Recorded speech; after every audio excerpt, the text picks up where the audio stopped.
Hello.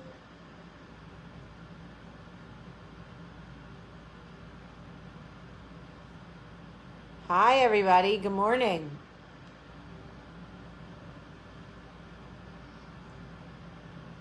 Good morning. Um, I finally got Botox yesterday, which makes me very happy. These are not my. Hi, Ella. These are not my favorite eye patches. My favorite ones are the ones that Mary and I have. But I had these in the house and they were in the refrigerator. So I'm putting them under my eyes. New Jersey's weather is just offensive. I don't know how anybody has spring break here. I love it, and I'd still rather be cold in New Jersey than cold anywhere else. But man, oh man, is it cold. This hair is interesting. This hair needs to be washed, is what this hair needs. So yeah, I went and got Botox yesterday. I went to the most amazing Italian place yesterday. If you have ever been to Joe Leone's, so good. So good. Joe Leone's. Love. There's one in Point Pleasant. I went yesterday.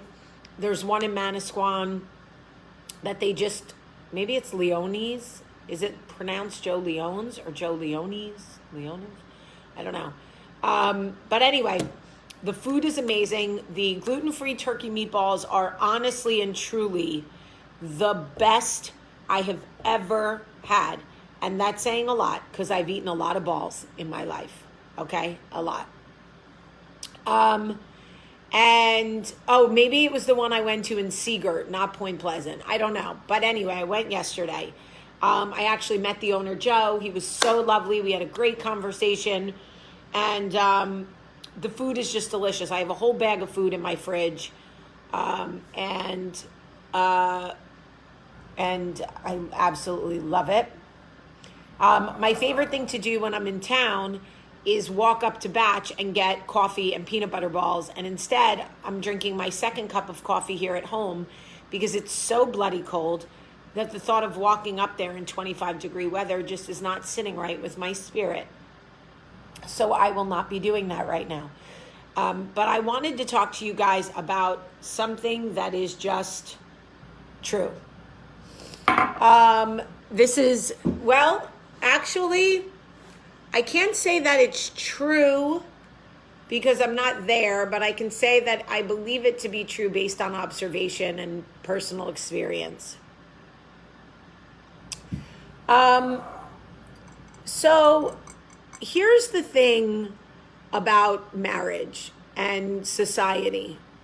I'm rubbing some of this stuff on between my eyes. Guys, when you get your eye patches from Mary and I, take some of the liquid and rub it between your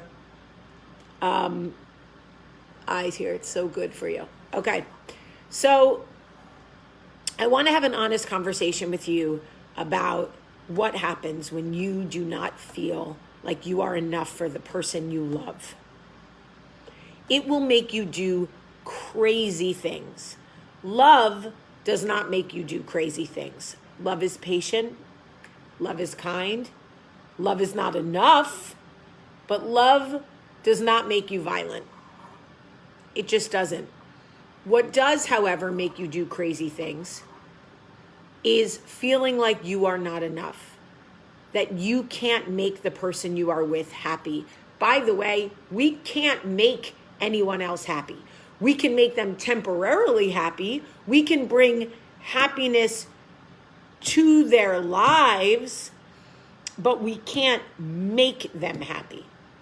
And what happens in relationships is society tells us that we must make our marriages work, that we are some sort of love martyrs to marriage, that we must sacrifice every single bit of who we are to make marriage work, that we are somehow heroes if we stay in a marriage, even if we are profoundly unhappy, even if we are turning ourselves inside out to make the person we are with happy, to be enough, when we constantly feel like we are not enough in the marriage, society says, nope, you must keep going. Marriage is hard work. What do you think? It's easy for anybody? Blah, blah, blah. That if you don't stay in your marriage, you somehow failed, or you quit, or you gave up. We are rewarded as couple goals when we stay in marriages that don't serve us, that don't work for us, that are making us actually fucking crazy, that make us get on stage and smack someone in the face to prove that I am doing everything I can to make this human being happy, for them to see how much I love them. Y'all, that is just not fucking real. You cannot make other people happy. And when you try to do that, you will become so insecure and so broken, and you will start seeking validation in other places. Please see me. Please see my efforts as enough. Do you see how much I'm trying? Do you see how much I love you? Don't you see what I'm willing to do for you? Y'all, that shit will kill you. It will run you into the ground. If you cannot determine that you are enough, and that maybe you are just trying to be enough for somebody else, somebody that is not right for you, you will never be enough for somebody who is not right for you. You will never be enough for somebody who no longer wants to be with you. That is just the truth. And you may have periods of time where you are happy, and you may have periods of time where you feel like you can catch your breath, but inevitably it will always go back to that feeling of not enough. And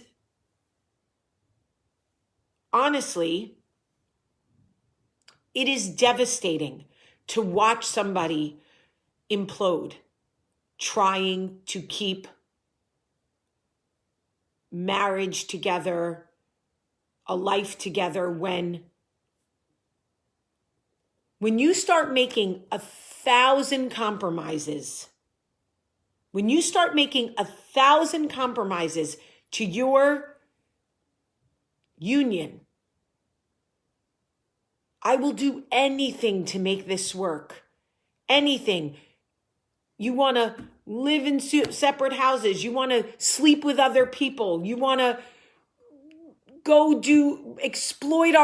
embarrass me, exploit it, blah, blah. I went through it. I was so fucking profoundly unhappy. I did a reality show. I did whatever. It had nothing to do with Michael. I was unhappy. I was unhappy with me. I had 3 babies back to back. I was exhausted. I hated my body. I was living in a prison. I was living in Alabama. I had no family. I was miserable. And nothing could make me happy. And it's not that Michael didn't try. He did. He turned himself inside out to try. It almost killed us how hard he tried. So I share this with you to say that when we see other people trying desperately to make something work by any means necessary, and we watch them like running themselves ragged, self-imploding, like it's heartbreaking. It's heartbreaking to watch. It's heartbreaking. Like, honestly, what's heartbreaking right now is my hair, to be honest with you. Sometimes I get on Coffee Talk and I'm like, girl, you got nerve to come talk to these people looking the way you do. If you have not watched somebody try desperately to be enough for someone that they just, like, it's just not gonna be, it is heartbreaking to watch. It is devastating to sit on the sidelines and watch someone say, I will continue to shave myself down and do whatever I have to do and keep making allowances and exceptions, like, just don't leave me. Y'all, this isn't even just about Will Smith. This is about us in general. So many of us are doing this right now. We may not be getting up on stage smacking somebody in the face to prove our worth and to prove that we love and we're valid and we got you and blah, blah. But some of us are stalking other people's social media. Some of us are doing things in the bedroom we don't really want to do, because we're trying to make someone else happy, to buy ourselves more time in relationships with someone that don't really want to be in a relationship with us. Let me tell you something, y'all. When you compromise yourself, when you make allowances to your character, to be with someone, to stay in a relationship with someone, you're on borrowed time. You are on borrowed time. They are not ever really going to be like truly with you. They're just, okay, I feel bad leaving her because look what she's willing to do. She's willing to bring another girl into the bedroom. She's willing to make herself smaller. She's willing to do this. She's willing to do this. And you're just on borrowed time. This is not real love. This is not real acceptance. This is not real, like, I don't want to live without you. Yes, Melissa, you totally lose yourself. And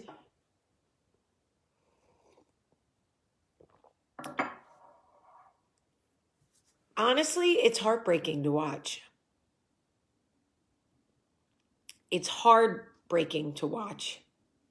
And the amount of things that we compromise, the amount of ways that we shrink ourselves to be loved, the amount of ways that we compromise our character and our values and our happiness because we don't want to be alone, the ways in which we settle just to not be single is so heartbreaking.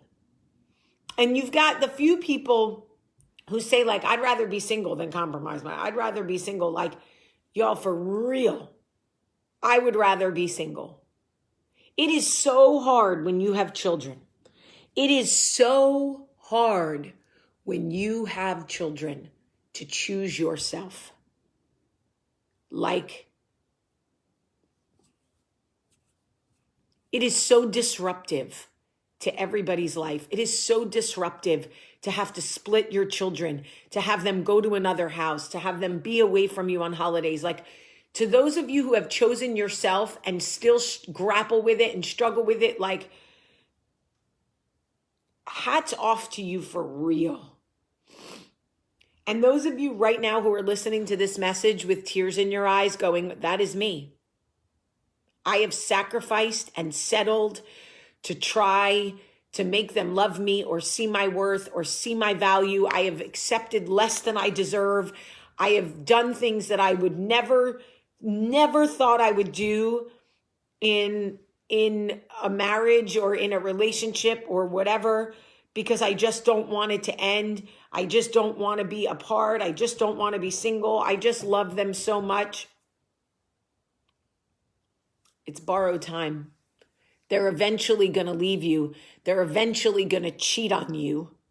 They're eventually going to make the decision you're not brave enough to make. I promise you. Charity, I'm so sorry that you are living that reality right now. To anybody.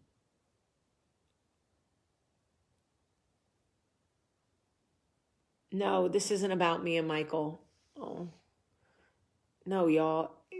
No, y'all. If I was separating from Michael, it would be a very clear coffee talk.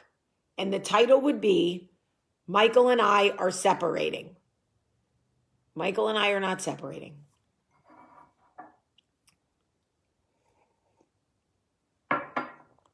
Anyway, the longer you allow it to go on, the further you get out of character, the further you wake up and you don't even recognize yourself.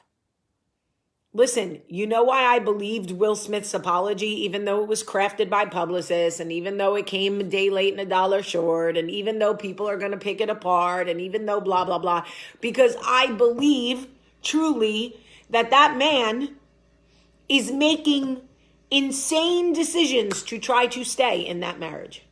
That is what I believe, for better or for worse. I have seen him, if you watched the Red Table Talk, where he and Jada addressed the rumors of her seeing other people outside their marriage and him saying, well, I knew about it, so whatever. I understand where Jada is sitting. Jada is sitting in a space of, no, that wasn't Chris's real apology. That was a fake apology that circulated around the internet. Chris Rock has not given any official statement yet. But Jada is sitting in a place of you let me do what I want to do. So in my mind, I have justified my decisions. And she has. And when we do that and we allow people that love us, when we say to them, well, I don't really this isn't really for me, but if you're willing to twist yourself in a knot, if you're willing to make allowances, if you're willing to let me run game or run amok or do whatever, I'm going to be okay with it because you're telling me it's okay. And even though I know in your spirit and in your heart it's not okay with you, you are saying it is, so I am clearing my conscience. I am freeing my conscience of any, and we do that. When we tell the people that love us, I'm going to settle. I'm okay with it. I'll be okay with it. I'm all right. Do what you got to do. Do what makes you happy. Let's whatever. One person is always suffering. Very rarely are both people on the same page. They say they are because they don't want to lose their family. I know women right now who have made allowances in their marriage because they are so afraid to lose their man. They would rather know that their man lay down with other people. And let me tell you something. It is, y'all, I have no judgment. I have absolutely no judgment because the things I have tolerated, the agreements I have made, the ways in which I have settled, the shit I have done and swallowed and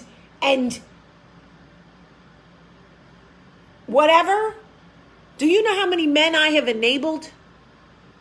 Do you know how many times I have not chosen myself? Do you know how many times I have shrank myself? Do you know how many times I have taken less than I deserve? Do you know how many times I've allowed myself to be abused in the name of love?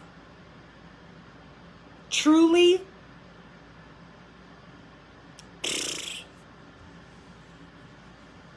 Y'all, you would be disgusted if you knew. You would be disgusted if you knew how many times I looked Michael in the face and cried and said, please, give me more. Give me what I deserve. I know you can. I know it's in there. Please.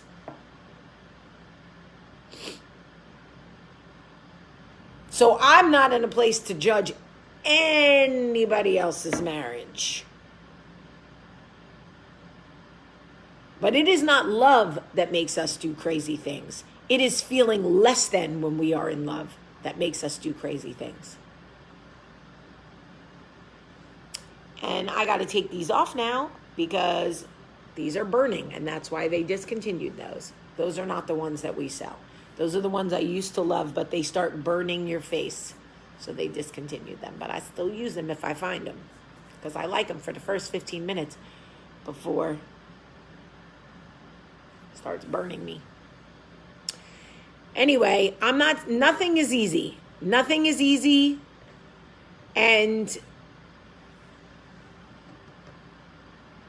feeling like you are not enough in a marriage, in a relationship, in a friendship, in a professional relationship, feeling like you are not enough for the person you want more than anything in the world is so brutally painful. It will turn you inside out. We don't live in archaic times. Like, we don't have to defend our family's honor by jousting and shit.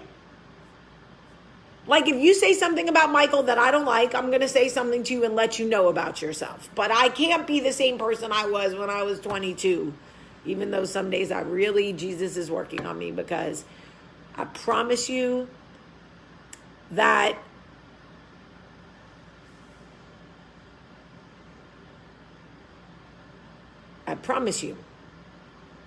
I really want to fight sometimes. I do. There was a part of me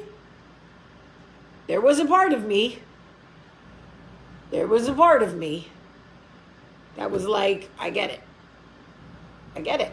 Because sometimes you really do want to smack the shit out of somebody. But that isn't coming from a place of like secure, I got you, you're good, we're good. Like,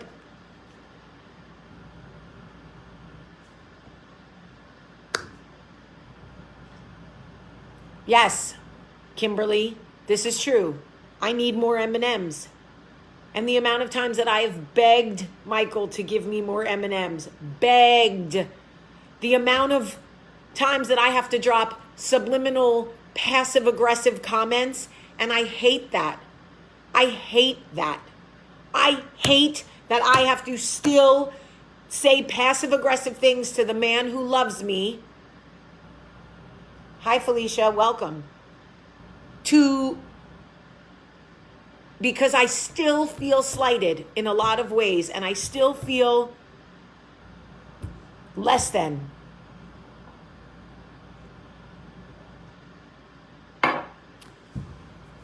This is complicated. This is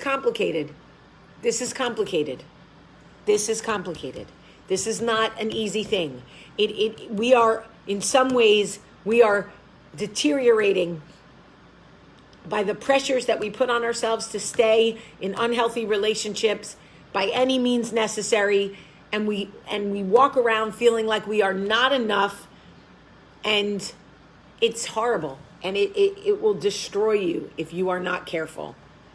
It will destroy you. Anyway, I love you guys very much. I think that you could share this video today. I think this is the kind of video that you should share and say to anybody who has ever felt less than, who has ever felt like they were being driven crazy by it.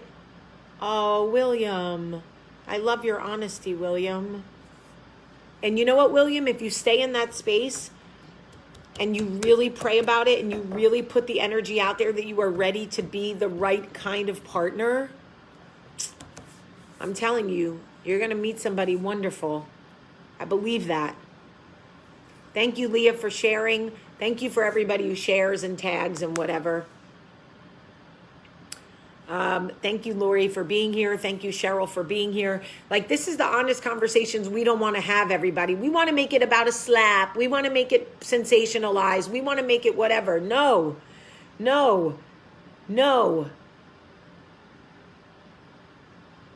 People do crazy things when they don't feel like they are enough for the relationship that they are in. We cheat, we cry, we eat, we drink, we take drugs, we smack people, we act out, we stalk, we do crazy shit, and it's a terrible feeling. It's a terrible feeling. Anyway, I love you so much. And I hope that you have a great, great day.